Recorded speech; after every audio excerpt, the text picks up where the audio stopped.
Bismillahirrahmanirrahim. Assalamualaikum warahmatullahi wabarakatuh. Alhamdulillahillazi hadana lihada wa ma kunna linahtadiya laula an hadanallah. Asyhadu an la ilaha illallah wahdahu la syarikalah wa asyhadu anna Muhammadan abduhu wa rasuluhu la nabiyya ba'dah. Allahumma shalli wa sallim ala Muhammad wa ala alihi wa sahbihi ajmain, amma ba'du. Ma'asyiral muslimin wa sahabatul mu'minin rahimakumullah. Alhamdulillah summa alhamdulillah hamdan katsiran thayyiban mubarakan fih. Dalam suasana hujan kita diberikan Allah kekuatan untuk berkumpul kembali di majelis talim ini dalam rangka menimba ilmu sebagai bekal kita menghadap Allah nanti. Semoga apa yang kita lakukan malam ini mendapat ridha Allah Subhanahu wa taala. Tidak usah khawatir, Bapak yang ngantuk silahkan tidur, karena hadisnya hadir di majelis taklim. Nggak dengerin nggak apa-apa. Ya, mau tidur silahkan. Hadir, yang penting hadir.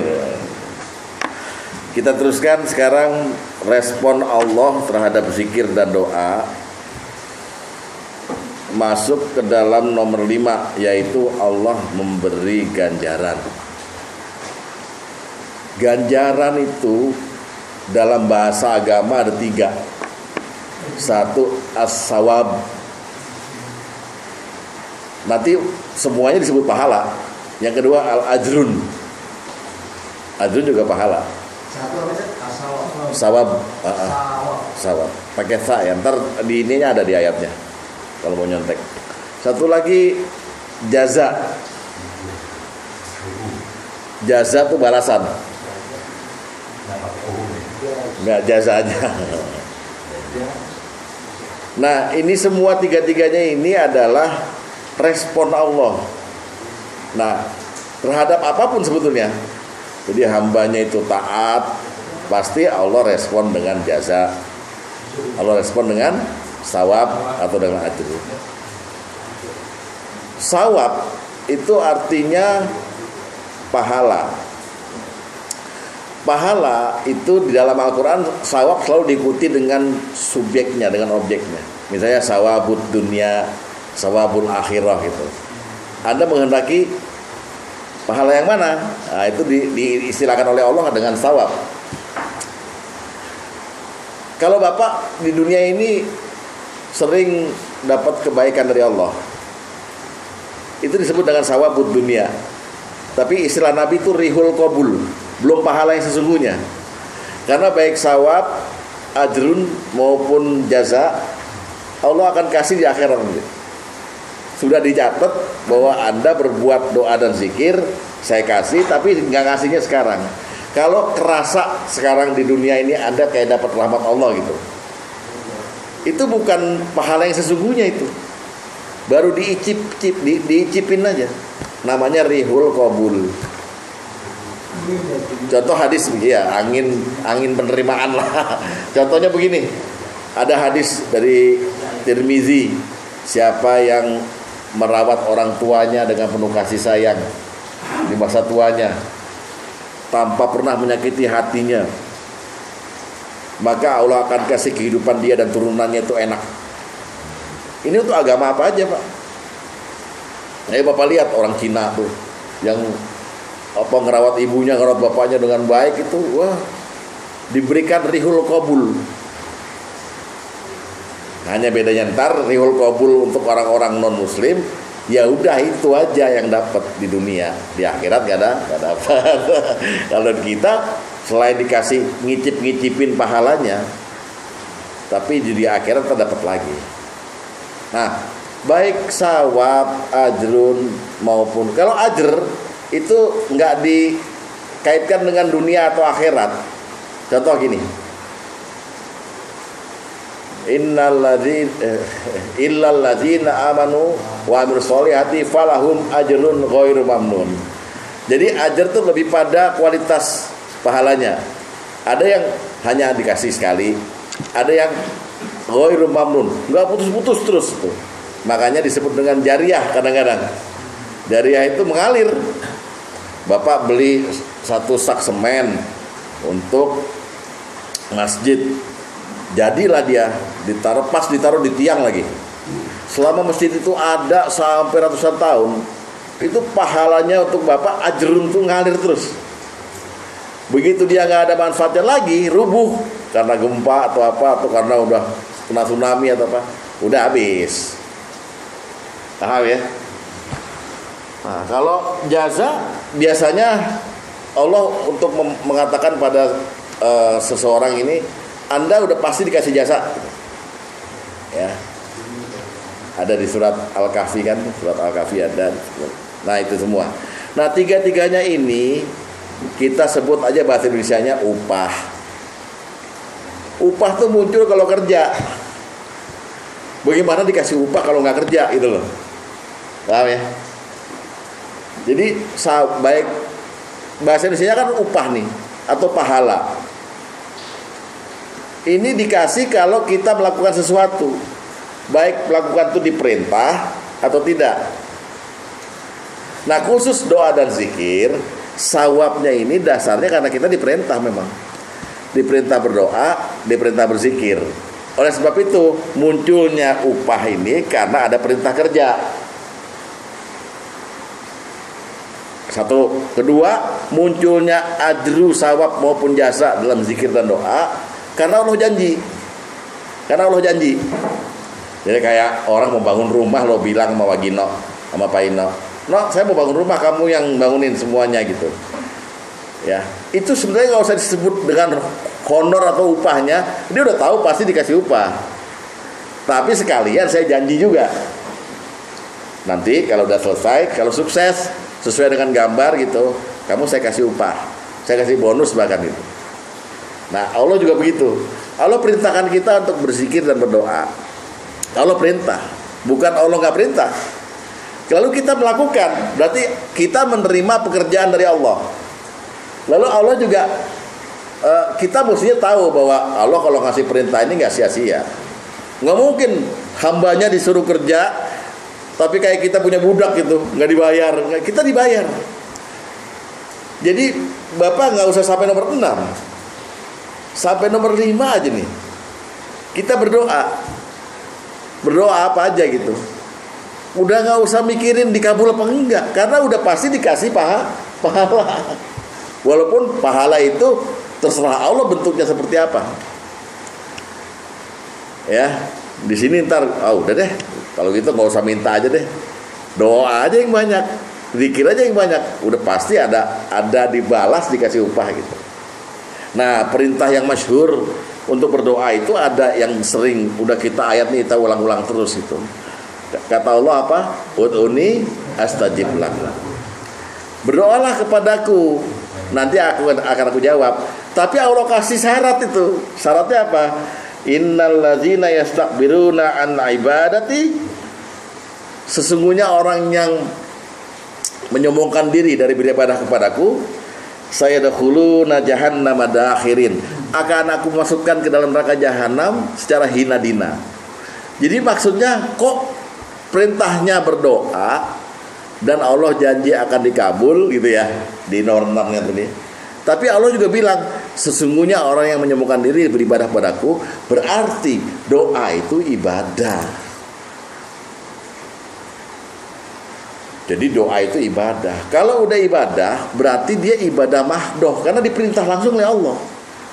Jadi doa itu salah satu bagian dari ibadah mahdoh, Pak. Ibadah yang wajib Bapak lakukan itu, bukan main-main, bukan ditawarkan doa-doa aja doa. Enggak. Berdoalah padaku, nanti aku ijabah. Sesungguhnya orang yang menyombongkan diri tidak mau berdoa padaku, maksudnya begitu, akan aku lemparkan dia ke neraka jahanam dalam keadaan hina dina. Coba Bapak. Jadi artinya kalau Bapak mau berdoa, neraka jahanamnya singkirin, dapatnya jaza, dapat sawab. Buka surat 40 ayat 60. Surat Ghafir. Surat 20. 40. Surat ayat 60. 60. Ya.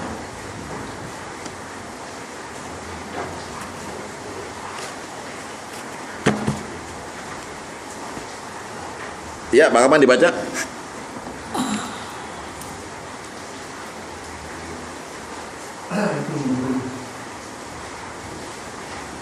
أعوذ بالله من الشيطان الرجيم وقال ربكم ادعوني أستجب لكم إن الذين يستكبرون عن عبادتي سيدخلون جهنم داخرين.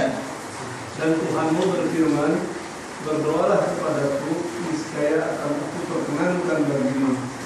Sesungguhnya orang-orang yang sombong tidak mau menyembahku akan masuk ke neraka jahanam dalam keadaan hina dini. Nah, dengan turunnya ayat ini Nabi kemudian bilang, menetapkan hukum ad-du'a'u ibadah. Doa itu adalah wal ibadah. Begitu hadis nomor 1. Hadis nomor 1. Dari Nu'man bin Bashir dan Nabi sallallahu alaihi wasallam, beliau bersabda, ad-du'a'u huwal ibadah, wal ibadah. Doa adalah ibadah. Lalu beliau membaca ayat yang tadi itu, berdoalah kepadaku. Udah jelas ya? Jadi doa itu kerja. Allah kasih perintah pada kita, kamu kerja ya. Kita tanya, kerjanya ngapain ya Allah? Doa. Ntar aku jawab kok doamu, aku ijabah gitu. Yang nggak mau doa sombong, yang sombong masuk neraka jahanam dalam keadaan hina, gitu maksudnya. Paham ya? Ini dasarnya dulu. Kenapa kita akhirnya harus dikasih jasa, dikasih balasan, dikasih pahala? Doa doang loh. Ngangkat tangan bilang begini, Robbighfirli wali walidayya warhamhuma. Nggak tahu dikabul, nggak tahu nggak. Kita udah dapat pahala itu dulu. Paham sih? Ya itu. Karena enak loh, respon Allah. Jadi doa aja udah dianggap bekerja. Udah, kan perintah doa kamu. Nah, yang nggak mau doa awas lo, gitu. Gue nanti neraka jahanam. Oh iya, Pak. Ada orang kaya nggak yang begitu? San, ada orang kaya nih, rumahnya banyak, duitnya triliunan, bilang mintalah padaku, ntar gue kasih. Ada nggak begitu? Kamu nggak saya kasih pun, kamu udah minta aja, saya bayar kamu. Ada nggak? Nah, ada. Tuh. Jadi Bapak kalau udah dengar begini seneng berdoa. Malah Allah bilang, kalau seandainya Anda nggak mau berdoa, lalu Allah akan murka padanya. Jadi selain masukin neraka, Allah tuh marah sama kita kalau nggak doa. Nggak ada kan orang kaya yang bilang, gue marah lo kalau lo nggak minta lo. Malah kalau perlu, ya nggak? Nah ini, ya hadis nomor 7. Bukan hadis nomor 7.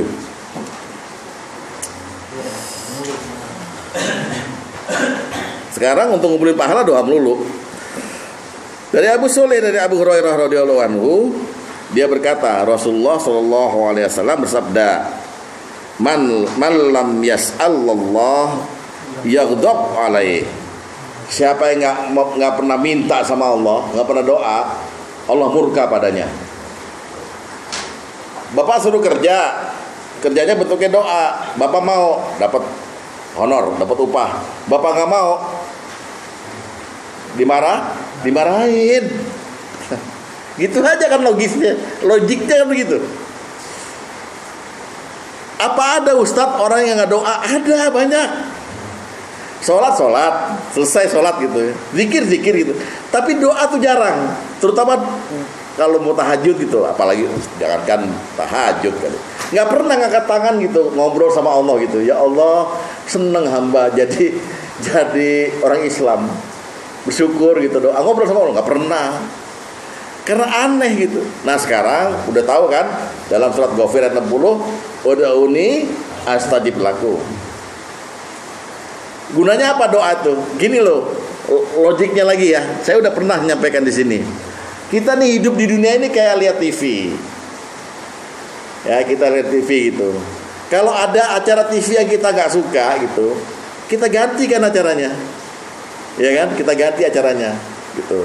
Nah, ganti acara itu pakai apa? Pakai remote. Kluk gitu. Nah, hidup itu udah ada buku takdir, buku acara kita. Kita lihat, ternyata kita tuh, kalau bahasanya bapak kan nasibnya sial, miskin segala macam itu. Kita nggak seneng miskin itu.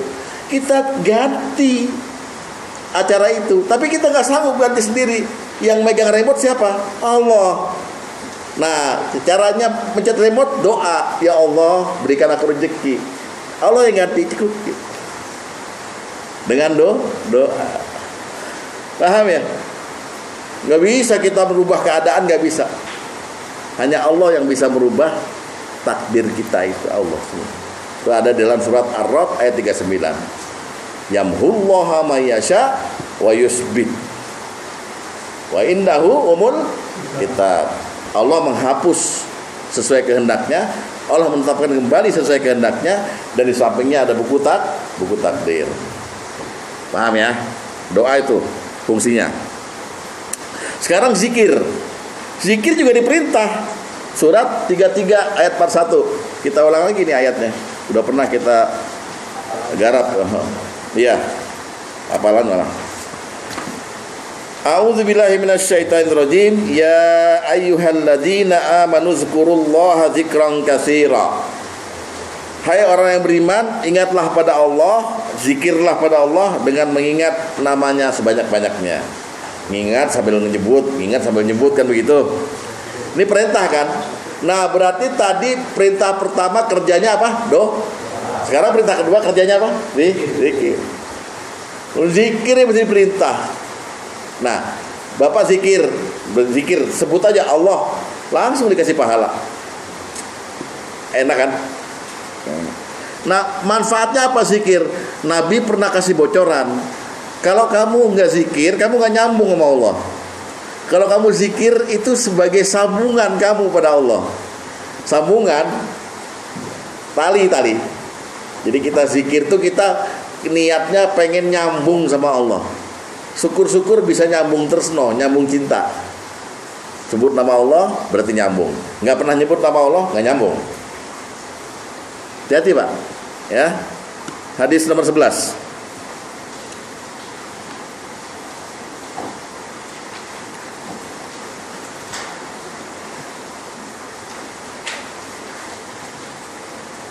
Dari Jabir bin Abdullah, dia berkata, Rasulullah SAW berkhutbah di hadapan kami.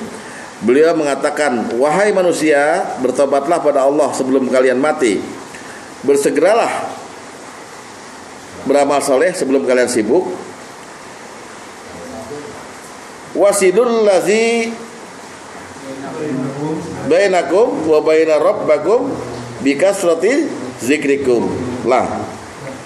Dan sambunglah antara kalian dengan Rabb kalian dengan berbanyak zikir kepadanya.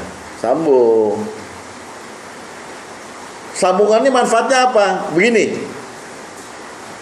Setelah kita doa, kita kan dapat pahala. Pahala itu harus ada wadahnya nih. Wadahnya diri kita. Ya kan? Berarti kalau Bapak mau ngelempar sesuatu ke wadah, kan wadahnya mesti ada.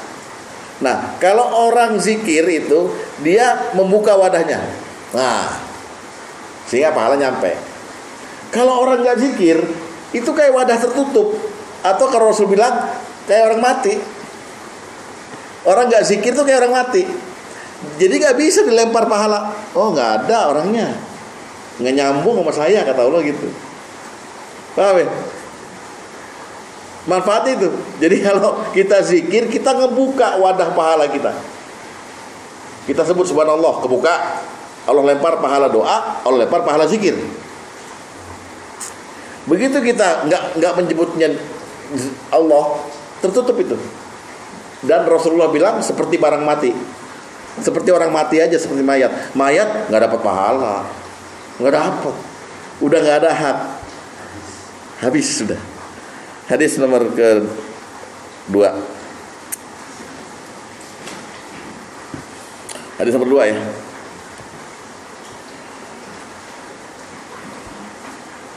Dari Abu Musa radhiyallahu anhu, dia berkata, Nabi SAW bersabda, perumpamaan orang yang mengingat Rabbnya, orang yang zikir dengan orang yang tidak zikir ya kepada Tuhannya, masalul hayyi wal mayyit, seperti perumpamaan orang yang hidup dengan yang mati. Saya yakin pelajaran zikir dan doa ini udah berapa bab. Pasti Bapak udah mulai zikir kan? Banyak zikir dan doa pasti. Tapi itu belum. Udah dong. Udah. Pura-pura jadi belum ya. Nah itu ya. Apa sini paham nggak ya? Bahwa pahala ganjaran tuh upah tuh timbul kalau ada kerja. Kerja itu apa? Kerja itu diperintah sama bos. Nah dalam bab ini kerja kita adalah doa dan zikir. Ketika doa dapat pahala, ketika zikir dapat pahala. Begitu aja kok. Ada yang mau tanya? Bentar semua. Ya masalah zikir kan bisa dilakukan bersama-sama kan. Iya, udah kan itu babnya. Ya, kami kan selalu bertanya. Iya. Terus? Ada lanjutannya. Oh iya. Jadi begini, kita namanya zikir itu kan harus dilakukan ya, bukan harus dilakukan, harus tiap saat. Kan umumnya tuh harus pagi dan sore. Iya. Nah ini ya cuma kita ini aja bertanya. Kita kalau hari Minggu tuh kan, habis sholat subuh tuh kan, terus ada tausiah itu apa juga merupakan zikir juga tuh kan? Iya. Itu kan pagi tuh. Nah bisa. Udah kan serta tausiah apa kan kita kumpul-kumpul. Kakak kita bagaimana? Iya. Terus sampai sore itu ya memang zikir dan ini kan laku pagi sore memang sulit benar-benar. Ya kita mau pagi-pagi ya, kalau saya itu kegiatan sekarang kan saya terus terang bener lagi rojak saya baca ini sekian ini ada semua memang dia gitu. Tapi ya kita denger aja kita lakukan sekarang dilakukan 100 kali yang sesuai yang Nah sorenya apalagi mesti main koran. Udah habis asar kan dia harus berzikir di musola kan sampai maghrib ya. Apa kalau nggak maghrib kita jalankan ibadah wajib sholat asar nonton TV.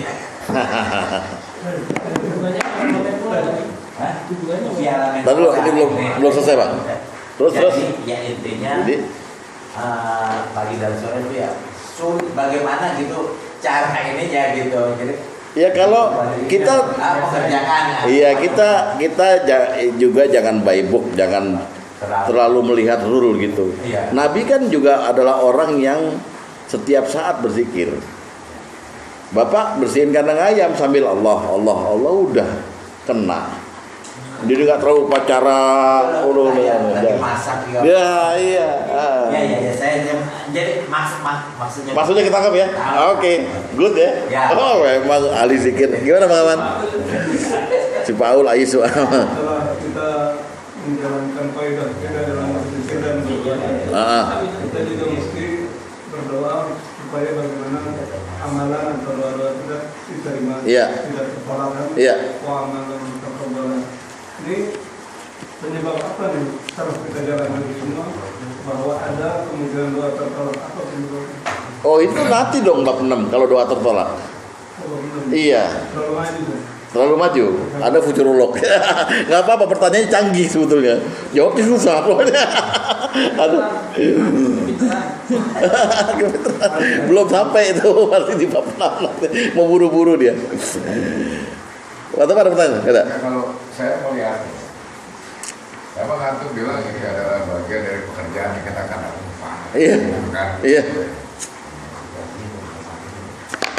Tapi saya melihat ini memang benar-benar pemurahan Allah ya. Iya. Berbeda sama makhluk.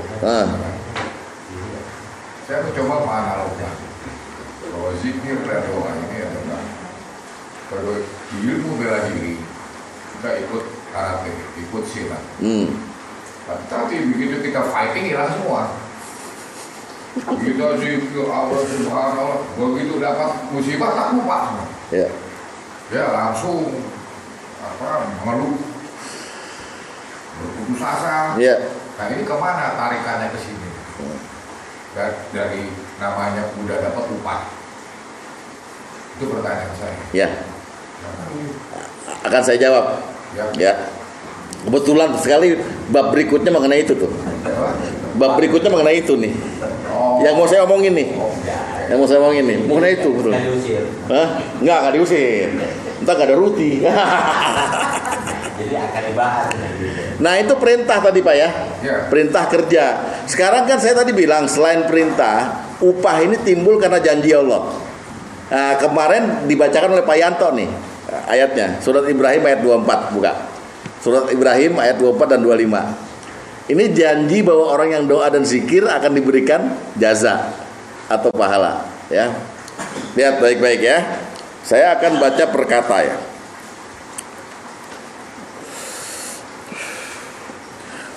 A'udzubillahi minasyaitonirrajim. Alam tara kaifa daraballahu masalan kalimatan thayyibatan kasajaratin thayyibah.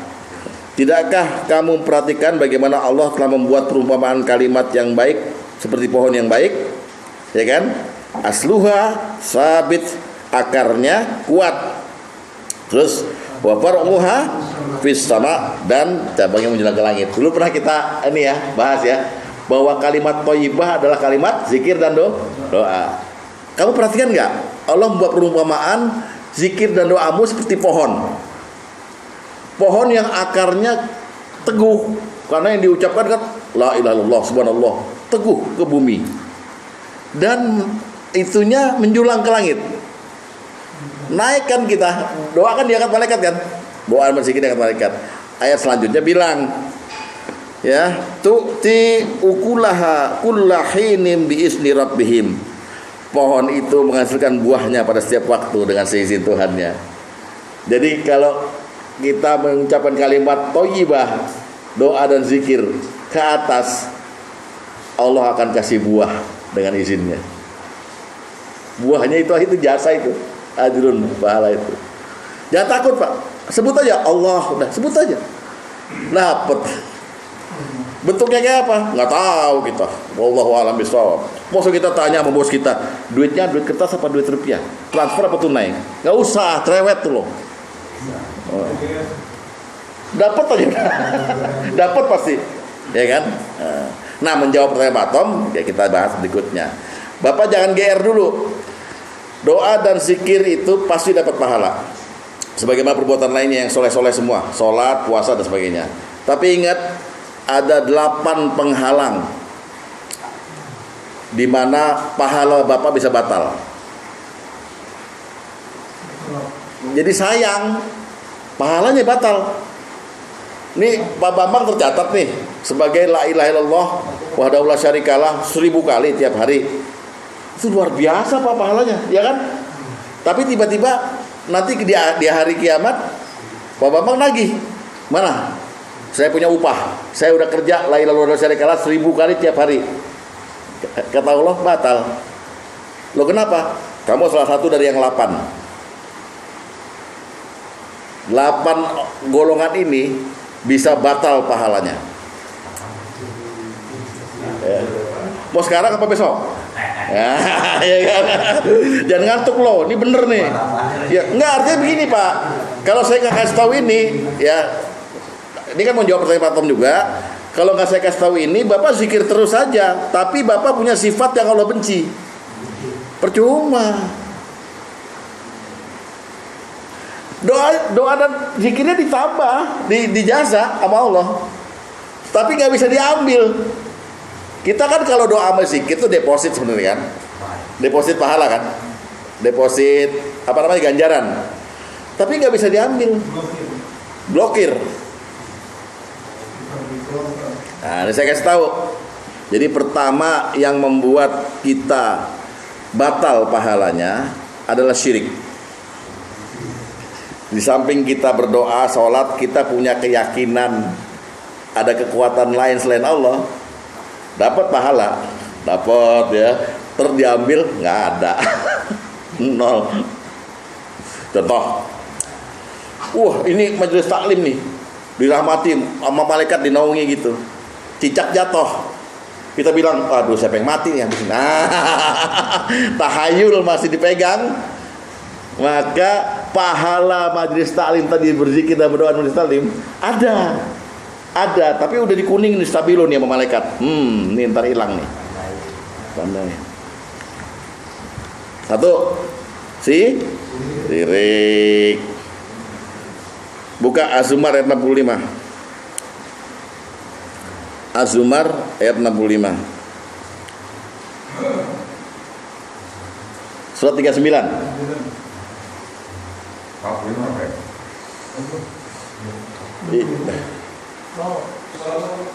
Waalaikumsalam warahmatullahi wabarakatuh. 65. Lihat ya, ini firman Allah pada Rasulullah SAW, sekaligus Allah kasih tahu pada Nabi bahwa sebelum kamu juga semua saya kasih tahu seperti ini. Lihat, walaqad uhiya ilaika, dan sungguh telah diwahyukan kepadamu Muhammad, ya, wa ilal ladzina min qablika, dan kepada nabi-nabi yang sebelummu juga. Bunyinya apa firmannya?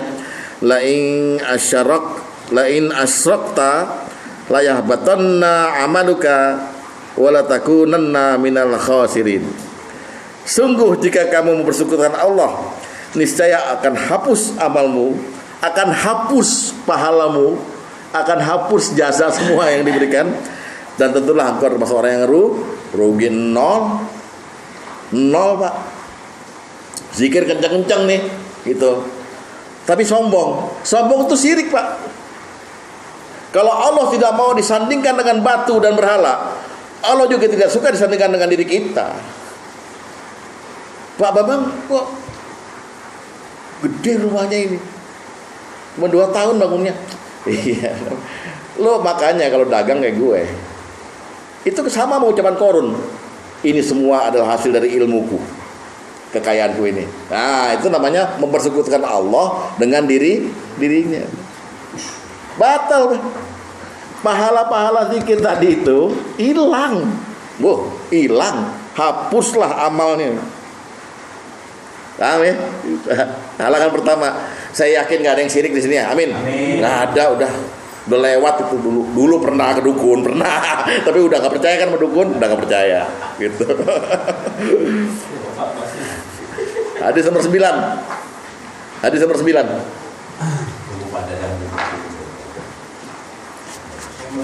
Waalaikumsalam. Dek mau pindah sini, Dek? Ini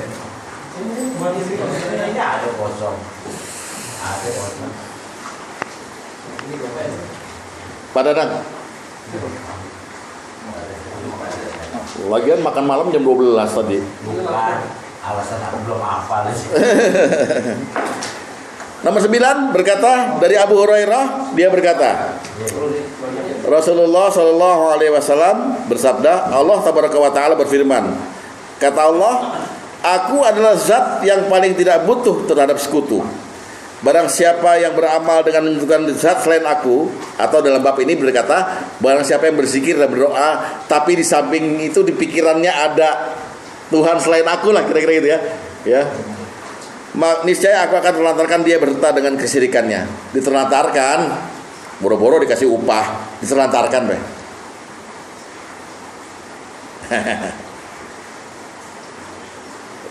Paham? Baru nomor pertama ini, kan 8 katanya. Ntar yang 2 malam ini, yang 3 sampai 8 malam ini juga. Jangan buru-buru makan loh. Nomor 2, orang yang kafir setelah beriman. Kita nih beriman, habis itu nyoba-nyoba maksiat, nggak ada pahalanya udah. Orang-orang kafir. Orang yang kafir setelah beriman.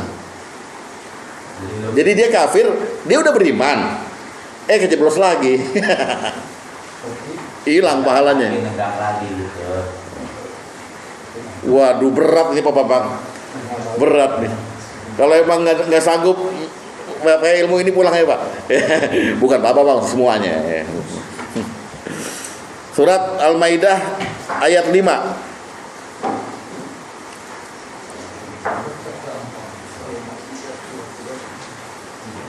Surat 5 ayat 5 bagian terakhir aja. Bagian terakhir.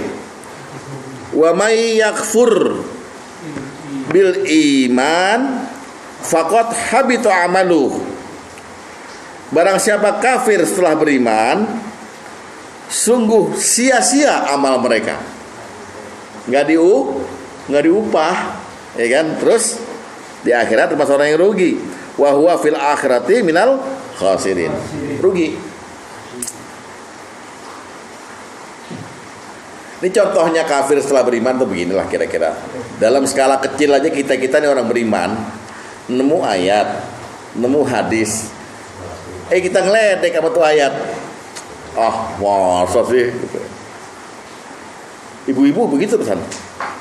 Ibu-ibu ngelihat ayat fankihu ma tabalakum minan nisa'i masna sulasa wa ruba', nikahilah wanita itu 2, 3 atau 4. Kata ibu-ibu, kejam poligami.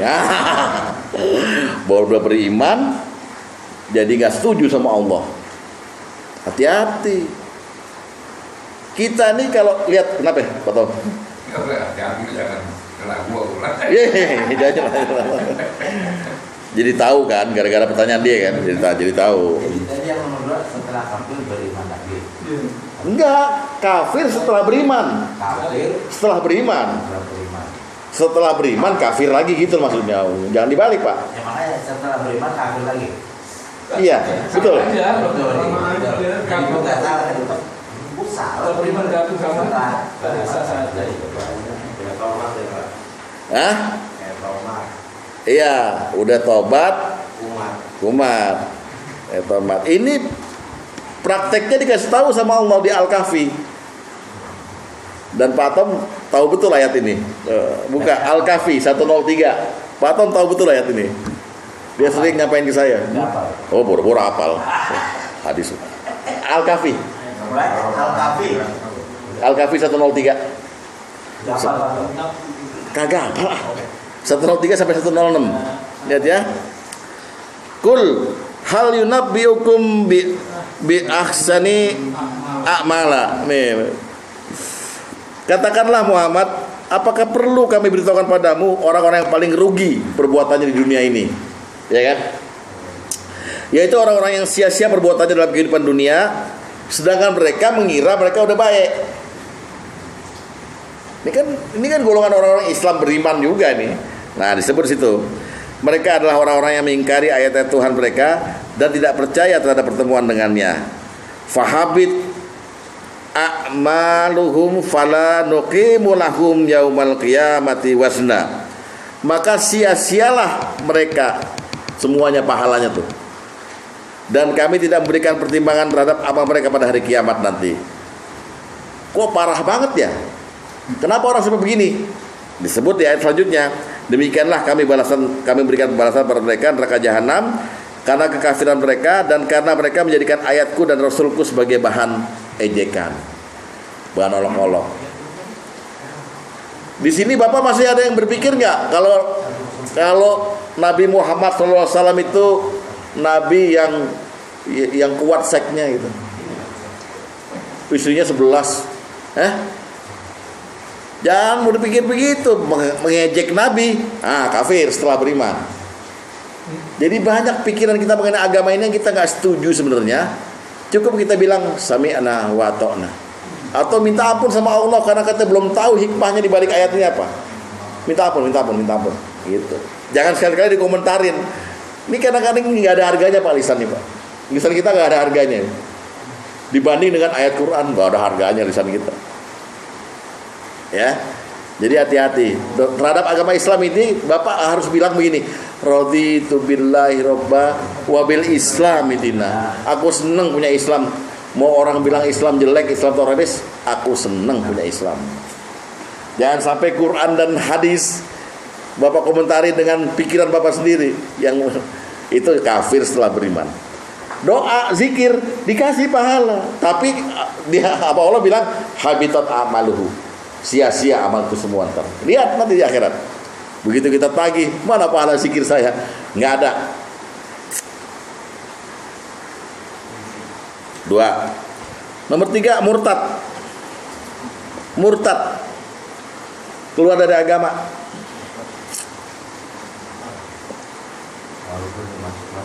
Hah? Murtad masuk lagi, itu tadi sama kayak yang nomor 2. Oh, apalagi. Ya Allah, kan aku sudah masuk Islam lagi.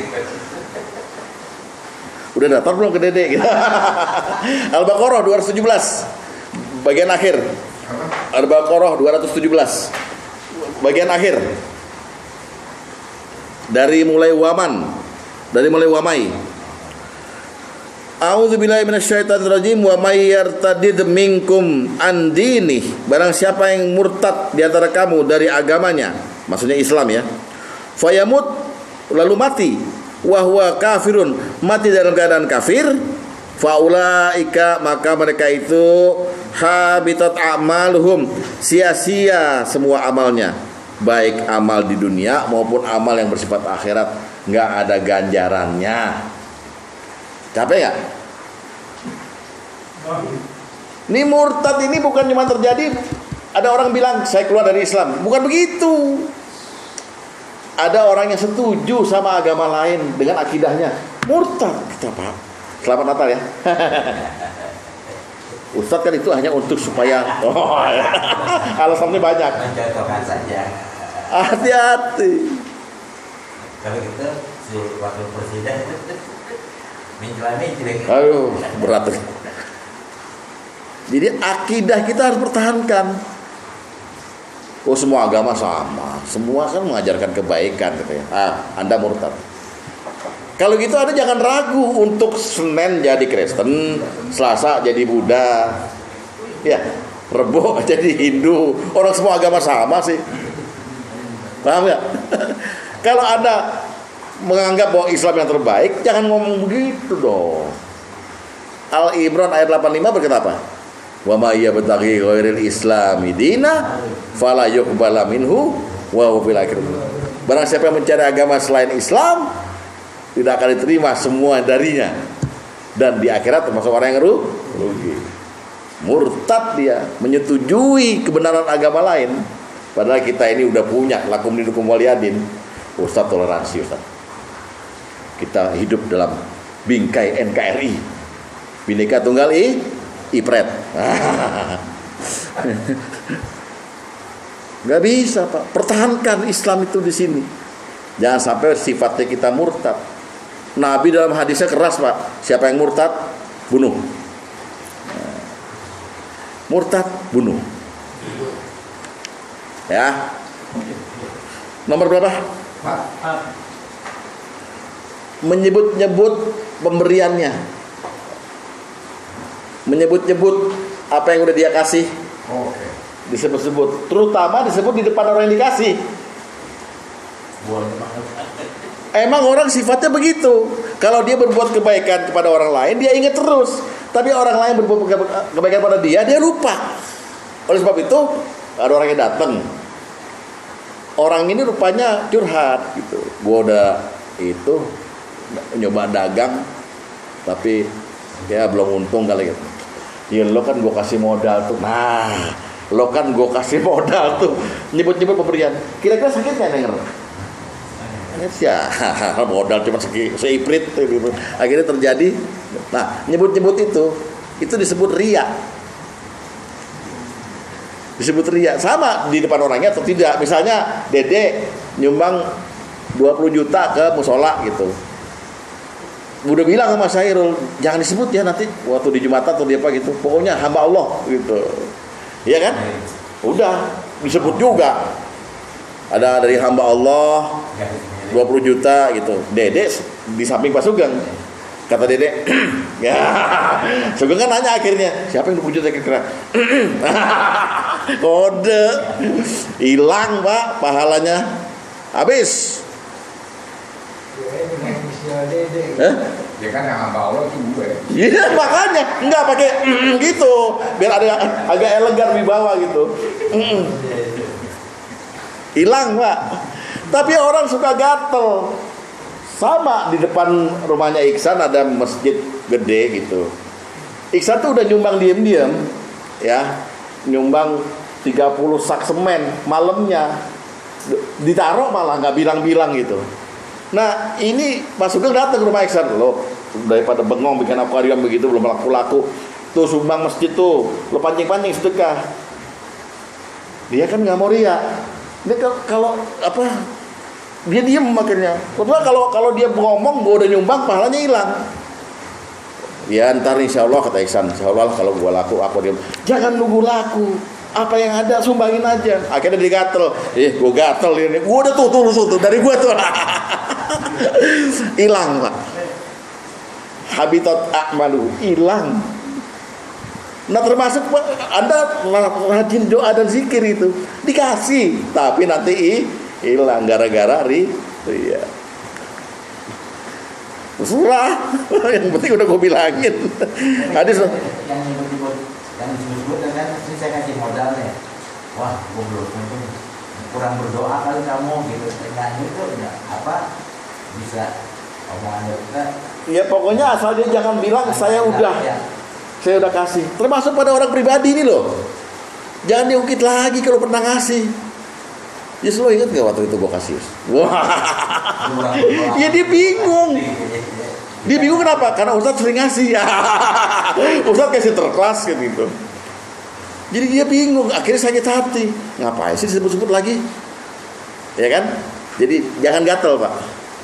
Kegatelan bapak menyebabkan habis amalnya. Juga pada istri pak, lo ngasih belanja 20.000 aja minta telur dadar pakai bawang, ya kan?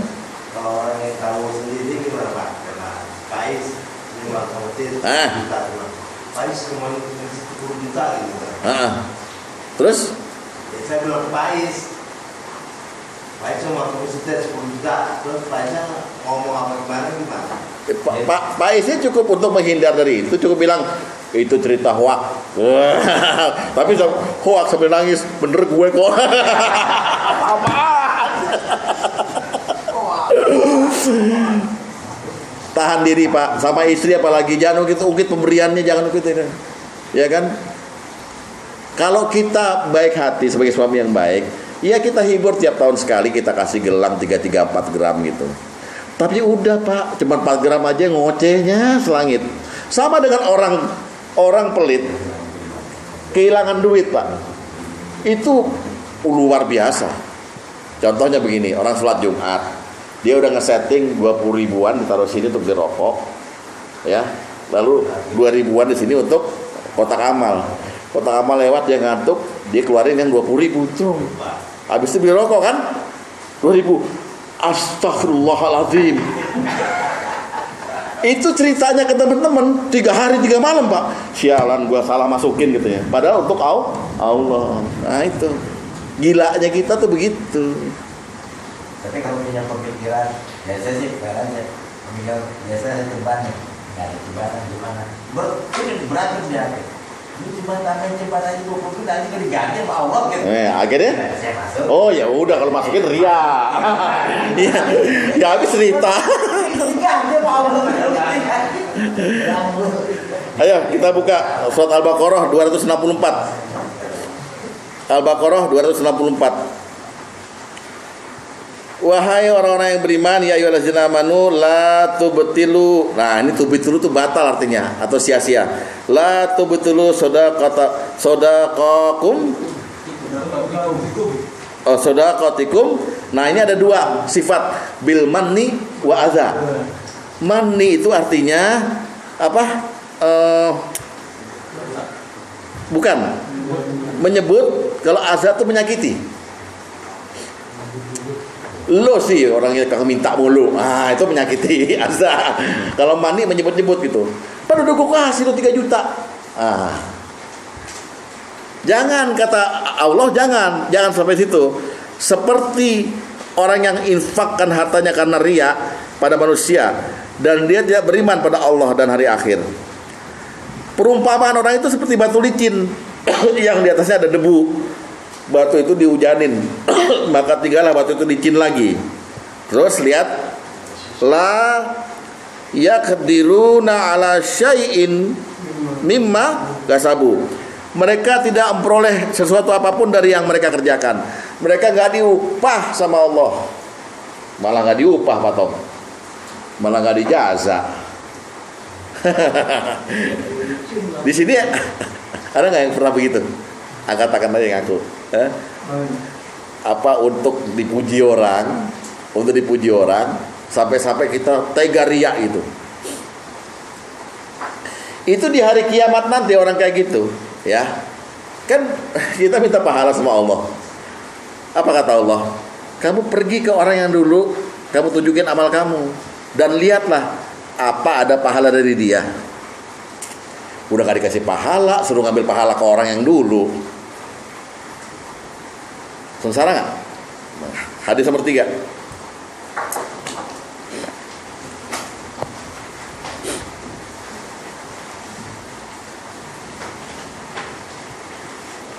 Dari Mahmud bin Labid bahwa Rasulullah SAW bersabda, sesungguhnya yang paling aku khawatirkan dari kalian adalah syirik kecil.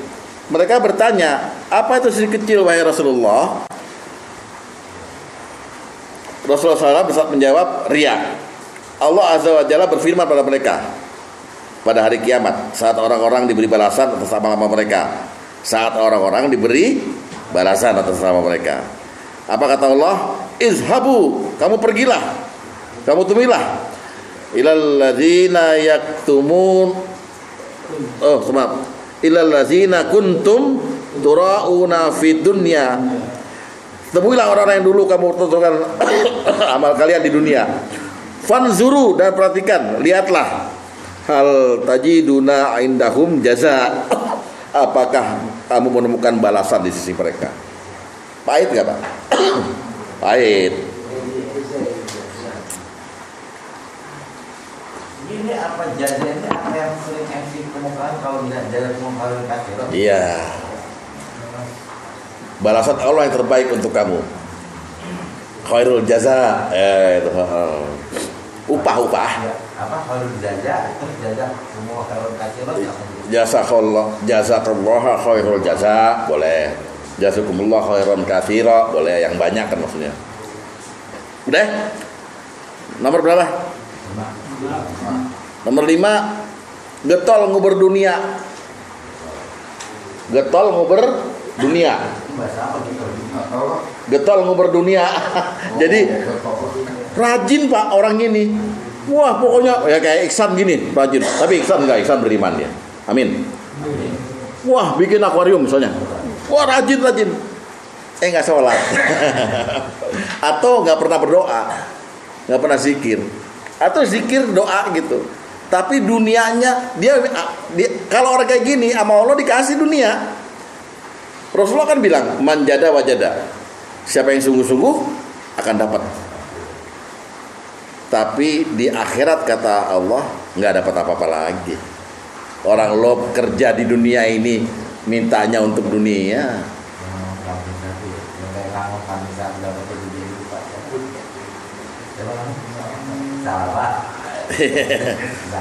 Surat Hud ayat 15 dan 16.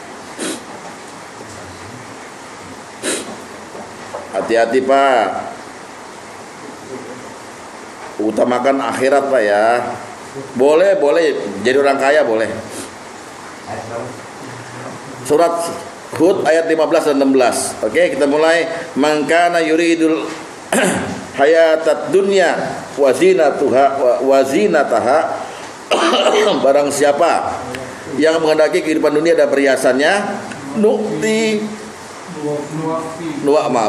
ilaihim a'malahum ya fiha wa hum fiha la barang siapa yang pengen kehidupan dunia dan perhiasannya, akan memberikan balasan penuh atas pekerjaan mereka di dunia. Jadi diberikan ya, jadi mereka usaha diberikan sempurna. Wah jadi megah. Tapi di ayat 16 disebut ulaikal ladzina laisa lahum fil akhirati illan nar. Mereka itu orang-orang yang nggak peroleh apa-apa di akhirat kecuali neraka. Wahabito ma sana'u fiha wa batilum ma kanu ya'malun. Dan sia-sialah di sana apa yang telah mereka usahakan, dan terhapuslah apa yang telah mereka kerjakan. Jadi bapak boleh kaya, boleh mikirin dunia, tapi pakai ini. Jangan pakai ini. Kalau pakai ini bapak kemantil bahasa Jawanya. Udah demen sama dunia, ngikut. Habis tertarik sih. Wah, ini untungnya gede gitu. Tapi pakai ini. Oh, habis itu saya dapat untung, saya sedekahin 50%. Itu apa? Ya kan? Beda. Jadi pakai itu, pakai otak aja, pakai akal. Jangan pakai hati. Kalau pakai hati, wah ikut bapak. Karena dunia itu begitu besar, bapak begitu kecil. Kalau kita mau narik orang dari jurang, dia udah kepepet, kita mau tarik, kita mesti lebih besar dari dia. Kalau kita lebih kecil dari dia, kita yang ketarik juga sama-sama. Paham? Nah, kalau kita mau mengelola dunia, ya kelola dunia yang sedang-sedengan aja. Jangan dunia yang besar ini, nanti lama-lama kita yang ketarik. Nah, Allahnya nggak ada udah. Yang ada apa gua hari ini? Rugi. Kalau untung, nah ini mantep nih fortune teller. Nah, udah hilang, Allahnya hilang udah. Karena Allah hilang nggak nyambung. Karena nggak nyambung, ngapain dikasih pahala? Ustadz begitu cerdasnya ya. Yang dengerin orang kampung. Udah. Terus yang keberapa? 6. Dengki. Hasad. Dengki bukan sekedar iri loh. Dengki itu perasaan iri yang kepengen supaya kenikmatan orang itu pindah ke dia atau hilang dari dia, dan dia hancur. Itu dengki. Kalau sekedar iri aja ya udah lewat dalam hati, nggak apa-apa, nggak bahaya. Tapi ini udah timbul fitnah segala macam. Tuh orang kerja di mana sih? Toto mobilnya banyak kata gitu. Biar kecelakaan deh. Oh, ngapain coba? Iya kan? Nggak boleh dengki, Pak. Dengki sekali, walaupun Bapak ahli zikir, ahli doa, hilang semua. Rumahnya panjang gitu ya. Rumahnya panjang. Rumahnya panjang tuh. Saya dengki. Orang cuma berapa meter aja. Hadis nomor 6. Hadis nomor 6. Dari Abu Hurairah bahwa Nabi SAW bersabda, "Iyyakum wal hasad." Jauhilah oleh kamu hasad. Fa innal hasada ya'kulul hasanat kama ta'kulun narul khatab. Karena hasad atau dengki dapat memakan kebaikan seperti api memakan kayu bakar.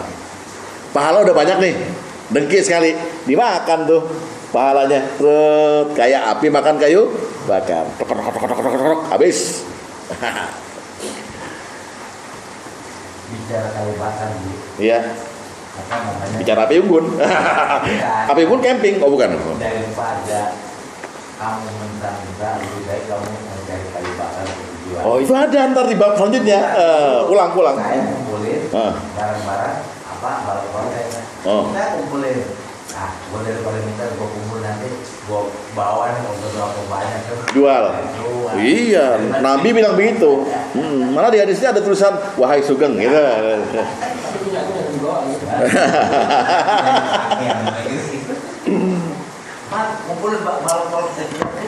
Sampai sini, sampai nomor 6. Ada nggak Bapak pernah melaksanakan itu?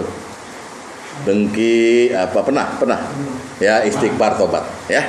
Istighfar tobat supaya Nah, alhamdulillah. Nomor 7, salah dalam mensifati Allah. Salah dalam mensifati Allah. Kita ngomong sesuatu mengenai Allah tapi salah sebenarnya. Ini bisa dialami oleh para dai nih, para mubalik nih.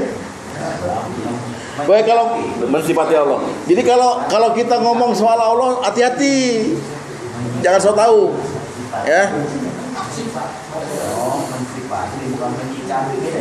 Mensifati. Hadis nomor 8.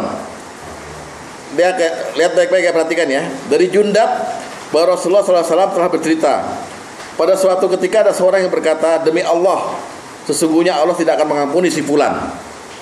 Ya kan kita ngobrol-ngobrol nih, wah Allah nggak bakal ngampunin dia nih, gitu.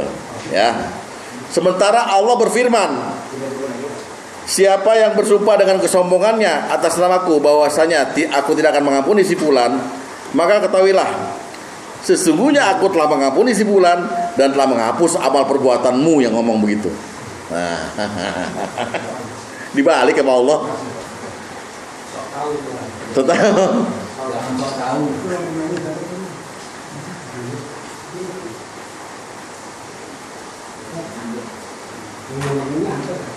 Nomor 5 betul umur dunia Oh iya dari mana? Ini Dengki 6 Yus. Yang nomor 5-nya getol dunia tadi. Itu nomor 7 ya. Jadi jangan sekali-kali Bapak ngomong sesuatu menilai orang lalu mengatasnamakan Allah. Allah akan begini. Nanti Allah balik loh. Jadi udah mudah-mudah aja gitu. Iya. Nah itu kayak orang yang begitu, mau zikirnya getol atau apa dapat, tapi nanti habitat sama lalu hilang. Jadi bukan ditolak Pak Tom, dihapus malah. Kalau itu jangan kita beli sekali bilang, wah udah tanda-tanda itu. Apaan tuh? Ya kalau misalnya orang apa batu-batu atau gimana dulu, wah lu datanya tanda-tanda itu. Kan nggak ada Allahnya, nggak ada Allahnya. Kalau Allah akan punya nyawamu segera, kan kayak gitu, kan udah tanda nih, ini nyumpain dikit nyumpain.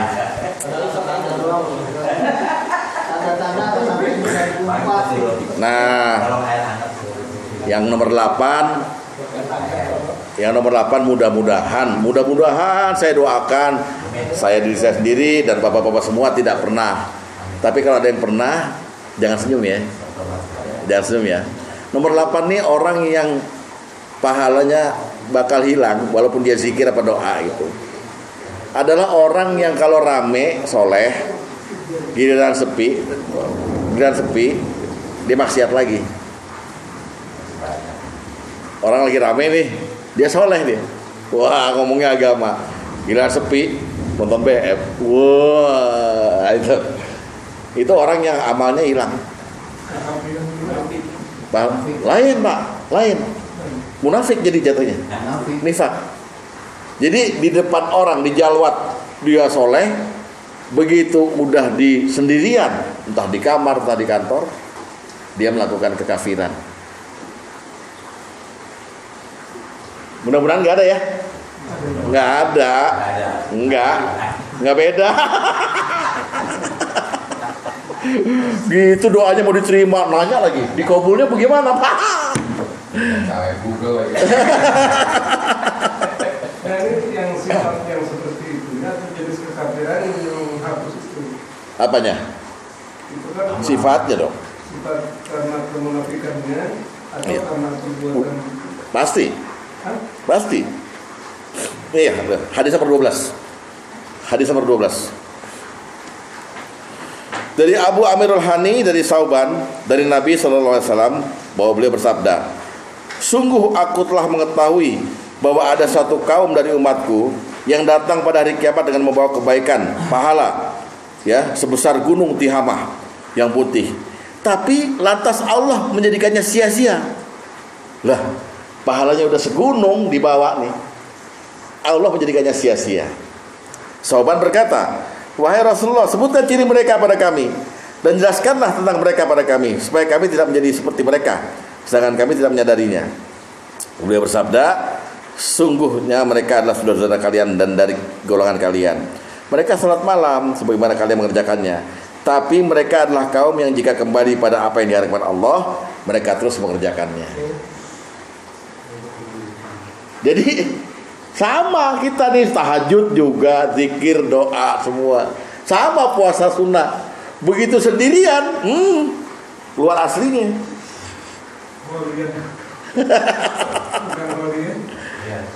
Allah menjadikan sia-sia.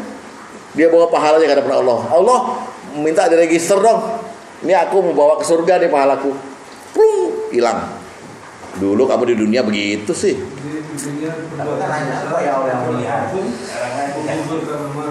Enggak, ini ada sifatnya Bang. Ada sifatnya. Saya tanya, perbuatan itunya Iya dong. atau sifat kemunafikannya? Sifatnya kemunafikannya.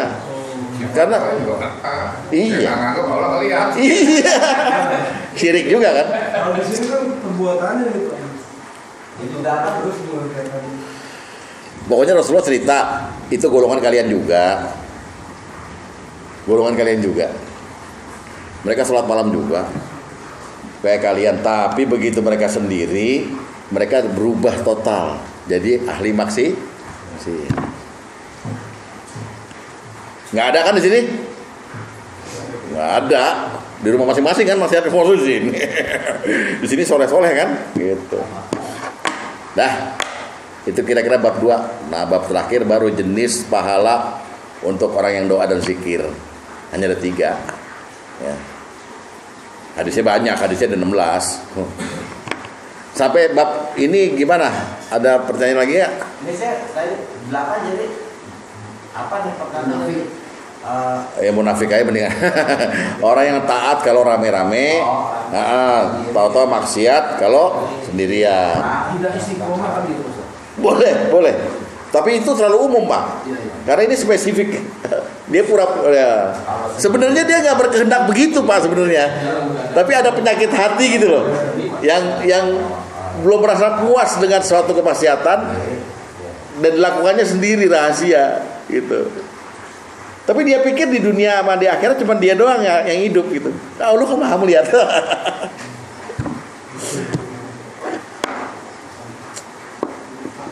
Oke. Nah, jenis-jenis pahala ini bab 3 ya. Jenis-jenis pahala atau jaza atau sawab atau jar itu ada 3 untuk orang yang doa dan zikir. Pertama, untuk orang yang doa dan zikir akan diberi status. Pahalanya berbentuk status, berbentuk kedudukan. Jadi orang yang doa dan zikir itu diberikan jazanya berbentuk status atau kedudukan di hadapan Allah. Bukan status di dunia, bupati, jadi menteri, enggak. Kedudukan di hadapan Allah. Yang kedua, pahalanya berbentuk proteksi atau perlindungan dari azab, dari dosa, diberi kebaikan yang banyak, dihapus dosanya. Dan yang ketiga, surga dengan segala perlengkapannya. Tapi syaratnya luar biasa ini. Ya, ini pertama apa tadi? Pahala ini ganjaran, diberikan status atau kedudukan. Yang kedua, diberikan proteksi dari keburukan. Jadi ditambah kebaikannya, ditambah pahalanya, bentuknya apa nggak tahu nih. Dan diambil keburukannya. Nggak diazab, nggak dikasih musibah, kayak gitu. Gara-gara doa dan zikir. Yang ketiga, surga dengan segala perlengkapannya. Ada surga yang nggak ada perlengkapan? Ada. Jadi Bapak harus melakukan perbuatan yang bisa melengkapi surga Bapak. Surga itu kosong, nggak ada apa-apanya. Yang bikin dia rame dan megah itu Bapak nanti di dunia ini kerjain apa? Itu ada Rasulullah bilang apa? Ad-dunya mazru'atun akhirah. Dunia itu sawah ladang, panennya di akhirat. Jadi kita tanam dulu ke sini. Kosong Pak, bengong. Halo. Kalau saking luas ya. Enggak ada orang gitu. Sebut rang. Misalnya. Saking kosongnya, ya. Oke, kita mulai ya. Yang pertama, diberi status. Berbentuk status. Iya. Status ya. Kita lihat hadis nomor 5. Status terbaik ya. Oke. Dari Abu Darda radhiyallahu anhu dia berkata, Nabi SAW bersabda, maukah aku beritahukan pada kalian mengenai amalan kalian yang terbaik, yang paling suci di sisi Allah, yang paling tinggi derajatnya, yang lebih baik bagi kalian daripada infak emas dan perak, serta lebih baik bagi kalian daripada bertemu dengan musuh, kemudian kalian memegang leher mereka dan mereka memegang leher kalian. Mereka berkata, tentu mau wahai Rasulullah. Boleh berkata, zikrullah ta'ala, berzikirlah pada Allah Ta'ala. Jadi zikir pada Allah Ta'ala itu kita dikasih status makhluk terbaik, paling suci di sisi Allah. Gara-gara cuma subhanallah bihamdi, subhanallah bihamdi, dapat status. Ntar diambilnya di sono, jangan. Pokoknya udah kita taruh deposit, paham? Jadi jangan main-main sama zikir Bapak itu. Dapat statusnya apa 5 nih? Terbaik, paling suci di sisi Allah, paling tinggi derajatnya, lebih baik dari emas dan perak, dan lebih baik dari jihad fisabilillah. Astagfirullahaladzim. Tinggi banget ya. Iya baru tahu, Nah, nanti bilang sama Allah, ya Allah, aku dikasih tahu sama Ustadz Wahyu nih, gini gitu. Jadi ada cipratannya juga. Lu mah dengki. Apa? Deposit nggak lagi boleh kan? Entah sana ngambilnya. Enggak, di dunia juga ya kalau lu mau bicara. Itu rihol qabul tadi. Cuma dicipin aja. Ada orang baik nih, saya cipin deh. Kenikmatan dunia gitu. Rihol qabul. Satu, oke? Jadi itu status yang diberikan oleh Allah untuk orang yang berzikir.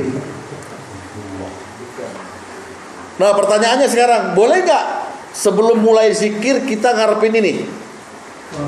Boleh, ini janji Allah. Ya Allah, aku pengen status dong. Ya, oke. Kata Allah mah oke aja ACC. Udah kita mulai. Wudu terus zikir.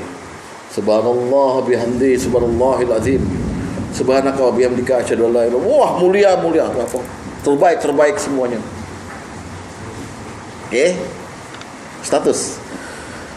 Kemudian masih status ini hadis nomor 10.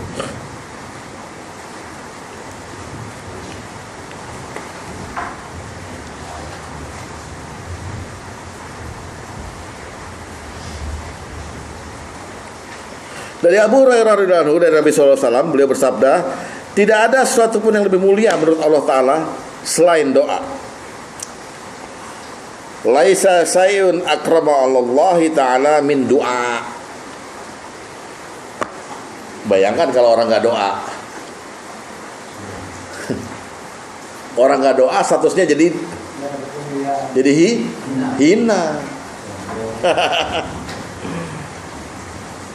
Jadi begitu Bapak mengangkat tangan berdoa pada Allah, mau minta, mau nggak minta, mau cuma mau muji Allah doang gitu. Ya Allah, subhanaka, maha suci Engkau gitu. Maka langsung naik 6 status ke Bapak. Terbaik, tersuci, tinggi derajatnya. Waduh, semua lebih baik dari infak kata emas dan perak, lebih baik daripada jihad fisabilillah, lebih mulia. Itu pemberian dari doa lebih jihad, artinya itu. Enggak, digabung dong. Zikir sama doa kan sama. Yang tadi digabung ini. Nah, ada doa tuh lebih baik apa ada hadisnya. Kamu berjihad, berperang itu. Ya ini dia hadisnya.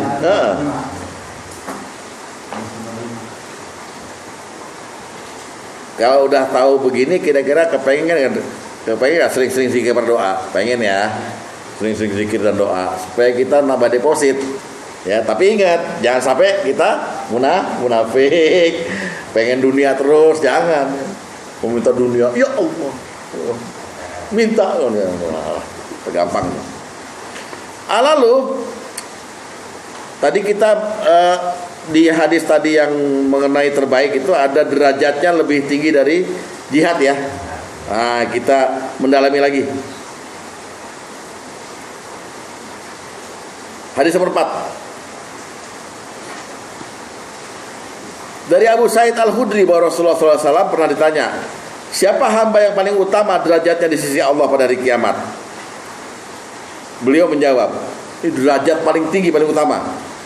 Mereka adalah az-zakirunallaha katsira wa zakirat. Orang-orang yang banyak berzikir kepada Allah dari kalangan laki-laki dan perempuan. Derajatnya utama di sisi Allah. Kenapa utama? Kamu saya kasih nyawa, kamu gunakan untuk berzikir padaku. Orang yang gak berzikir kan kayak mayat tadi kan ya. Begitu ke hadapan Allah, ini derajatnya paling utama. Oke? Terus aku katakan, wahai Rasulullah, apakah lebih utama daripada orang yang berperang di jalan Allah? Beliau bersabda, seandainya dia mengirimkan pedang kepada orang-orang kafir dan musyrik hingga pedang tersebut patah dan dia berlumuran darah, sungguh orang yang berzikir pada Allah lebih utama derajatnya dari itu semua. Walah, udah Pak, praktekin aja Pak. Zikir Pak yang banyak. Kalau saya sih begitu. Lihat begini nih status. Ini kan jazanya dari Allah, ganjaran. Ya. Itu jihad fisabilillah dengan diri. Sekarang kan dengan harta. Kan ada orang yang sering, orang dermawan tuh. Dermawan uangnya kayak siapa tuh sahabat Nabi Utsman bin Affan, terus siapa lagi? Abdurrahman bin Auf. itu 99% hartanya buat Baitul Mal. Dia 1% sekedar nafkah buat istrinya aja gitu. Kalau kita terbalik, Ustadz kalau sedekah tuh sebaiknya 2,5 apa berapa? 90%. Ustadz kebanyakan Ustadz. Kacau kan orang gila ya. Nah ini itu kalau kita kayak Utsman bin Affan, 99% harta kita untuk Baitul Mal, itu nggak ada apa-apanya dibanding Anda berzikir pada Allah. Gitu loh. Hadis nomor ke-13. Bang Aman tolong baca lagi Bang Aman.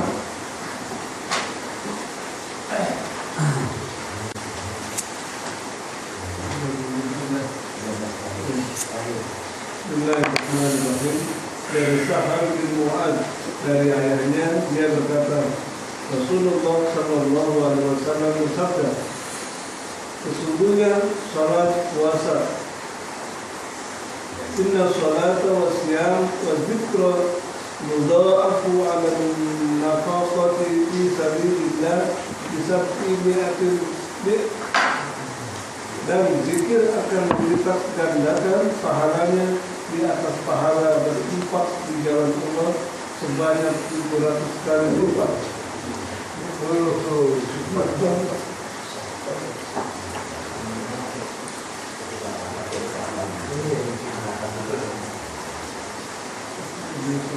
Nah ya, itu adalah pahala atau jasa atau ganjaran yang berbentuk 100. Sekarang saya tawarkan ganjaran yang berbentuk proteksi tadi. Mau terusin nggak? Terusin ya, belum jam 2 ya. Terusin ya. Oke, deh bagian nanti. Kalau hadis yang ini yang sebelah atas ulama, teks Arabnya ada atasnya tuh ya. Atasnya ya kepotong kali ya. Iya, maksudnya langsung silular. Wah ya. Insya Allah saya cek lagi di komputer saya. Ya. Mohon maaf loh Pak Agus. Mohon maaf. Dari lebih baik berzikir daripada berinfak pada ustaz. Lebih baik zikir daripada infak pada ustaz, boleh juga. Ya, terserah lu dah. Sadis banget ya. Sadis. Yuk, kita lihat sekarang. Ini adalah ganjaran Allah berupa proteksi. Hadis nomor 1 dari Mu'adz bin Jabal radhiyallahu anhu bahwa Rasulullah SAW bersabda, amal yang diperbuat anak Adam tidak ada yang menyelamatkannya dari azab Allah azabillah min zikrillah, terkecuali zikir pada Allah. Kalau udah zikir selamat dari azab. Contoh, itu dia akan pernah saya sampaikan di rumah Bang Aman kalau nggak salah tuh waktu kita ngaji di sana. Kalau kita lihat musibah, Pak Made meninggal umur 62 tahun karena stroke ringan. Langsung kita bilang, alhamdulillahillazi afani mimma batalaka bihi wa faddalani ala katsiri mimman khalaqa tafdila. Kata Rasulullah, kalau kamu baca itu, kamu gak bakal kena penyakit kayak dia. Kamu gak bakal mati umur 62. Itu udah nas itu, dinas. Paham gak? Gara-gara zikir. Atau cukup bilangin, na'udzubillah min zalik. Lindungi aku dari yang demikian itu ya Allah. Selesai udah. Menyelamatkannya dari azab. Iya, di rumah dia kan? Pesawat. Pesawat. Seinget tahu itu. Terus dilanjut, masih proteksi. Hadis nomor 6. Sesungguhnya Allah telah memilih 4 perkataan, Subhanallah dan Alhamdulillah dan La ilaha illallah dan Allahu Akbar. Faman qala subhanallahi kataballahu lahu isrina hasanah au hatta anhu isrina sayyi'ah. Barang siapa mengucapkan subhanallah, maka Allah akan menulis 20 kebaikan baginya dan menggugurkan 20 dosa darinya. Pak, subhanallah. Udah ada 20 kebaikan yang Bapak deposit di atas di Lauhul Mahfuz, dan 20 keburukan Bapak hilang gara-gara subhanallah. Ini diproteksi kita oleh Allah, diberikan kebaikan, diambil keburukannya, diproteksi. Kalau 33 tinggal kaliin aja. Tinggal kaliin Pak. Betul itu. Bayangkan subhanallah, subhanallah, subhanallah, subhanallah kali 20. Jadi 660 ya? Iya. Kebaikan. Alhamdulillah. Tambahin apa tuh? Ambil nomor 4. Barang siapa mengucapkan alhamdulillah rabbil alamin dari dalam hatinya, maka Allah akan menulis 30 kebaikan untuknya dan digugurkan 30 dosa darinya. Alhamdulillah rabbil alamin. Ya Allah. Baik kita ngiri sama Dede nih. Dede kan kalau buka acara kan alhamdulillah rabbil alamin. Udah dapet ya 30 kebaikan. Amin. Terus masih soal apa? Soal proteksi. Hadis nomor 3. Dari Mus'ab bin Sa'di, dia berkata, telah menceritakan padaku bapakku, dia berkata, kami pernah berada di sisi Rasulullah SAW. Setelah itu beliau bertanya, apakah mampu salah seorang dari kalian memperoleh 1000 kebaikan dalam sehari? Lalu salah seorang dari para sahabat bertanya, wahai Rasulullah, bagaimana mungkin seorang akan mampu meraih 1000 kebaikan dalam sehari? Rasulullah berkata, ketahuilah bahwa orang yang bertasbih 100 kali setiap hari akan dicatat 1000 kebaikan untuknya dan dihapus 1000 kesalahan darinya. Subhanallah, subhanallah, subhanallah 100 kali 1000 kebaikan deposit, 1000 dosa diambil.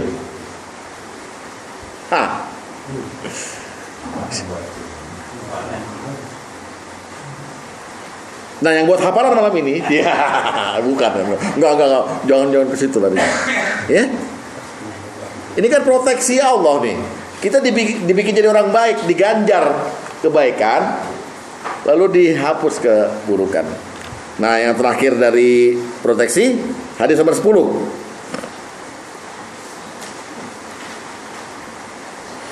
Dari Abdullah bin Amr, dia berkata, Rasulullah SAW bersabda, tidaklah seorang di muka bumi ini mengucapkan la ilaha illallah wallahu akbar subhanallah walhamdulillah wala haula wala quwata illa billah, melainkan dosa-dosanya akan dihapus walaupun sebanyak buih di lautan.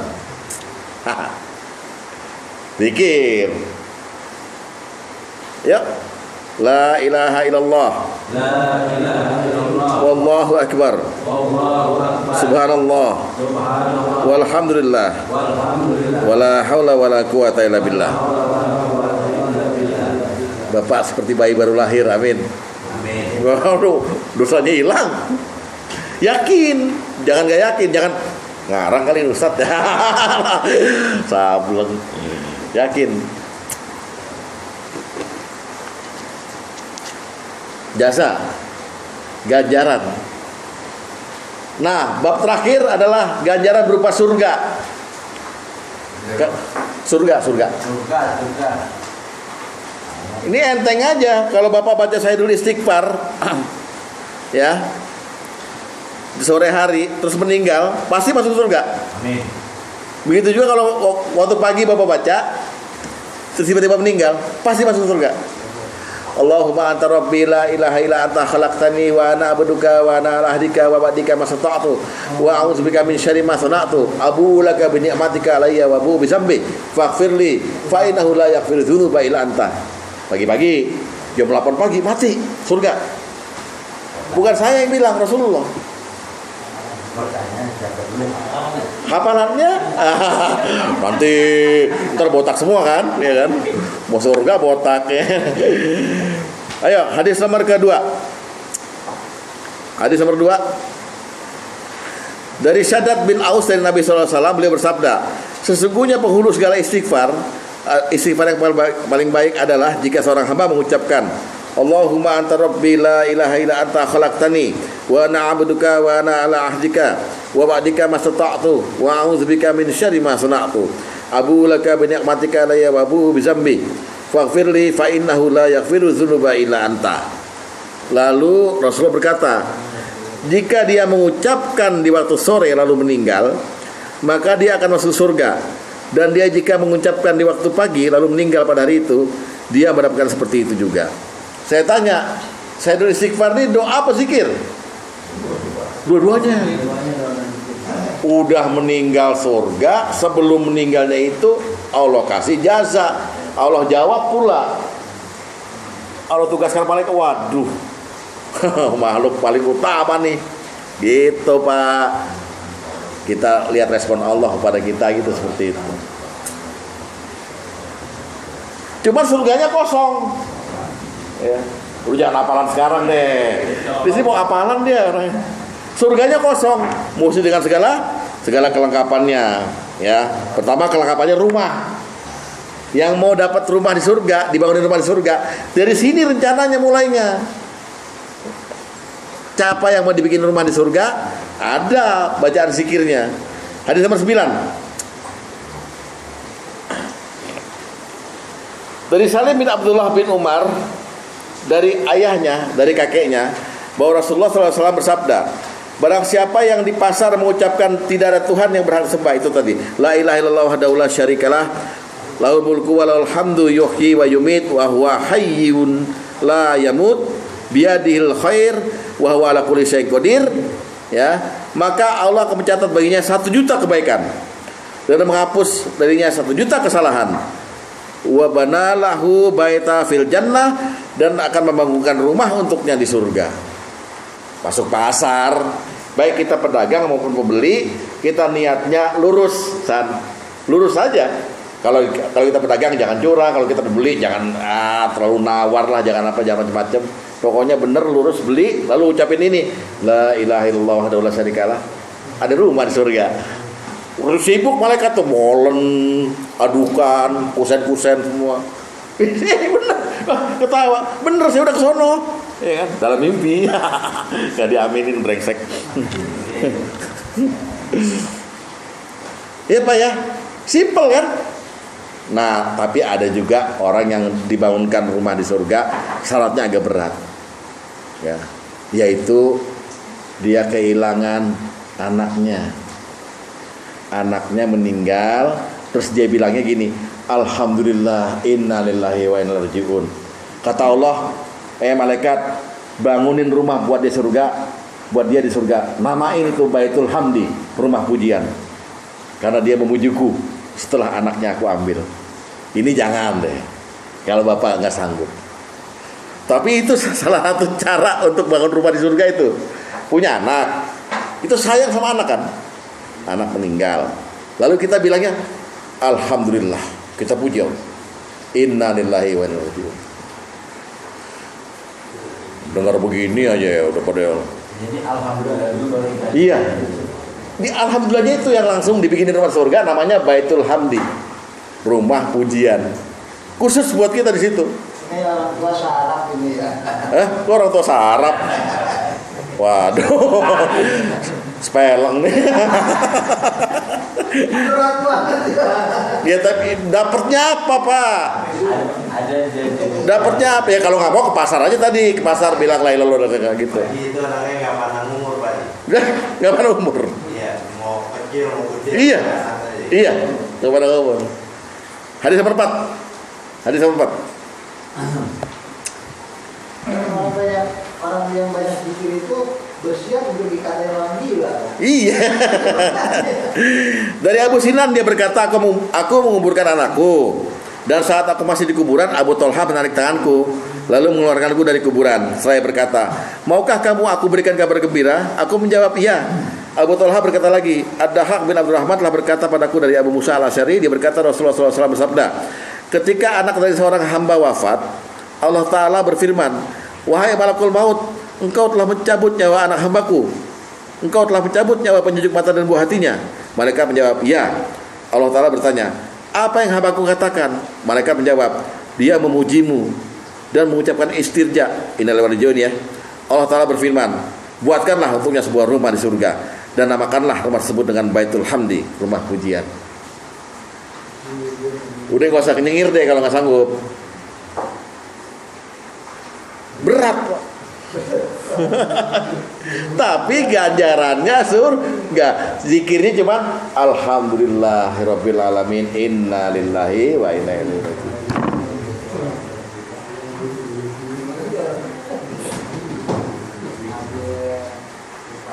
Ini semua apa namanya? Ganjaran. Gara-gara sih zikir. Kemarin Pak Odi yang ngomong gitu. Nah lalu ada juga begini, orang yang dakwah kan zikir kan ya. Ini lagi zikir sekarang ya. Ya. Nah ini untuk bapak-bapak yang memang udah pengen dakwah ini. Coba tolong hindari perdebatan, walaupun dalam posisi benar. Rasulullah janji, siapa yang bisa menghindari perdebatan walaupun dia dalam posisi benar, aku akan sediakan rumah di pinggir surga. Pinggir. Siapa yang bisa nggak bohong walaupun bergurau, aku akan sediakan rumah di tengah surga. Dan di mana? Jadi posisi ini kan kluster nih, surga kluster nih. Ini kluster Mayang Sari, ini kluster Purwanto, ada klusternya, Pret. Ya. Ada. Rasulullah tuh bilang begitu. Nah, kita yang berzikir ini, dakwah ini, tiba-tiba ditantang sama orang. Nanyanya mepet-mepetin Ustadz kan itu. Bagaimana Ustadz? Cara kita sholat di bulan. Wah. Karena Ustadz kampung nggak bisa jawab, saya jawab. Ya, tolong bawa saya ke bulan. Saya tunjukin di sana ntar. Gitu. Tapi itu debat. Kita dalam posisi benar, hindarin, tinggalin perdebatan begitu. Ada orang debat dua nih, orang alim semuanya gitu. Kita lihat bahwa ini salah ini dalilnya. Dan kita bisa yang benar gitu. Harusnya benar kan? Kita bilang aja, bukan begitu masalahnya, ini dalilnya. Enggak, tinggalkan kata Rasulullah. Namanya jidal, debat kusir. Nah, itu akan diberikan rumah di surga. Jadi ini khusus untuk orang-orang yang mau berdakwah, ya.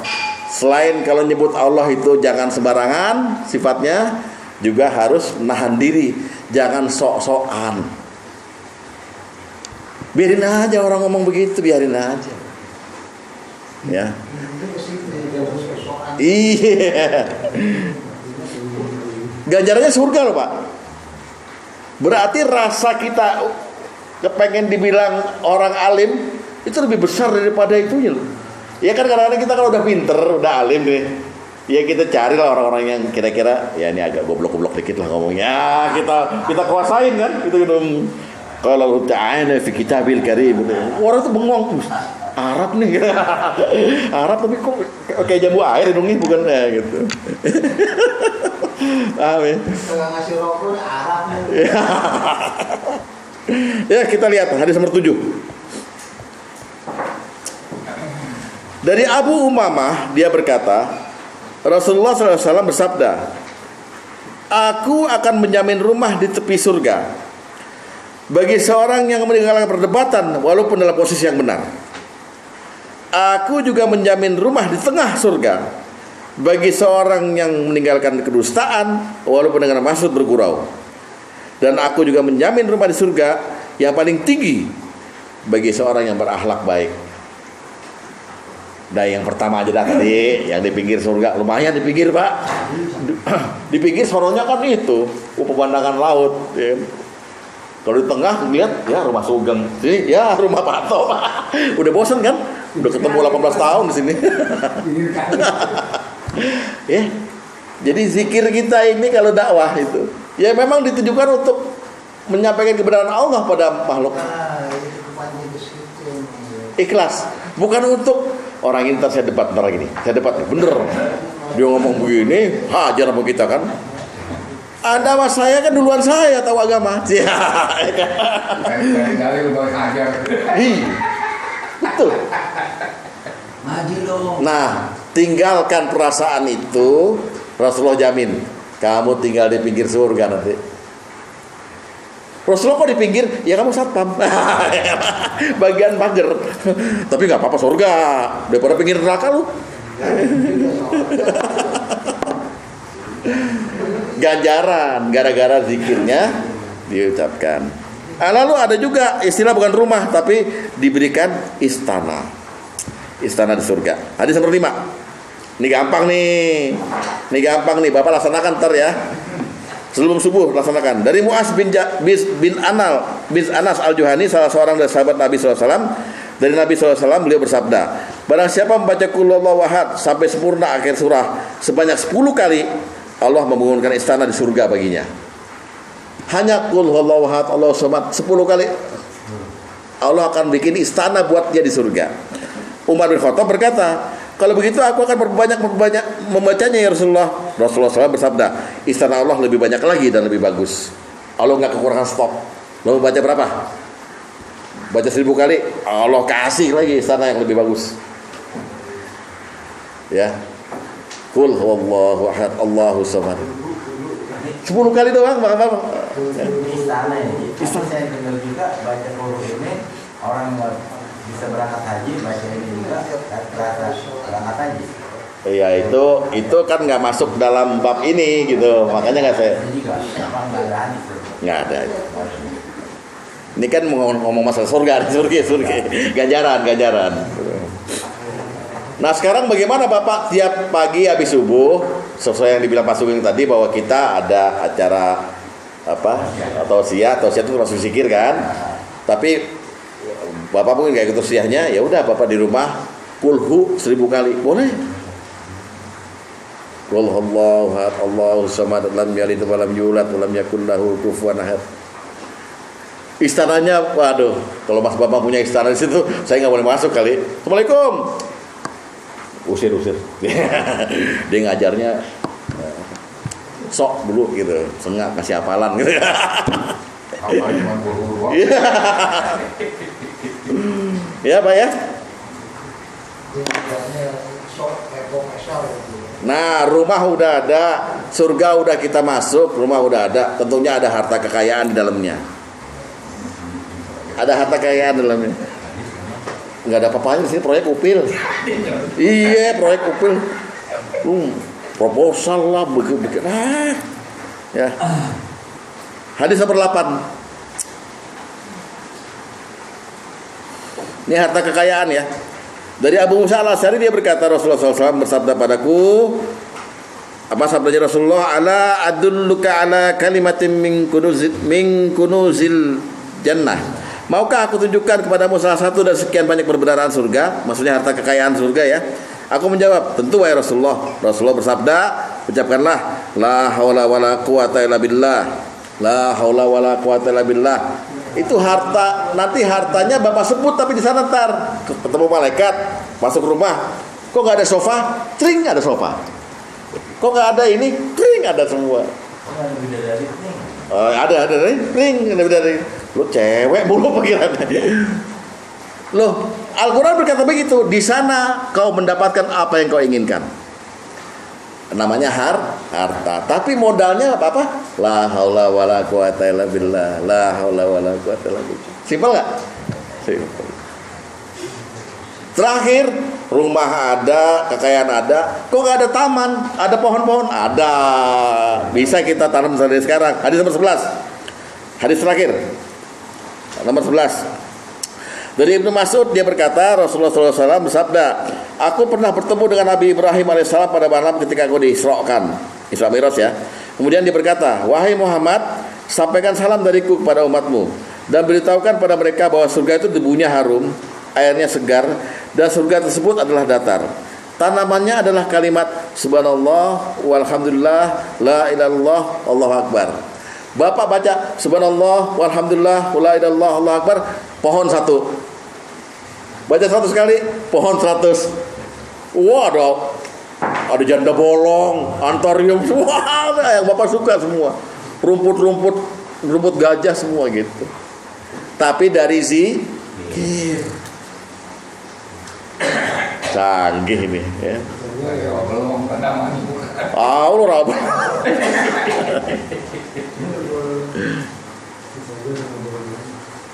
Ya, udah itu aja deh. Sampai malam ini cukup ya. Nah, kita masuk benar nih, yang paling seru adalah nomor 6. Semoga ini ada manfaatnya dan Bapak tolong lihat materi aja. Jangan lihat siapa yang nyampein. Saya banyak salah, Pak. Saya banyak cacatnya dalam penyampaian barangkali. Tapi intinya kalau Bapak suka dengan ini berarti Bapak suka dengan Allah. Kalau Bapak suka dengan Allah, Allah akan suka dengan Bapak. Itu aja. Ya, semoga ada manfaatnya. Assalamualaikum warahmatullahi wabarakatuh.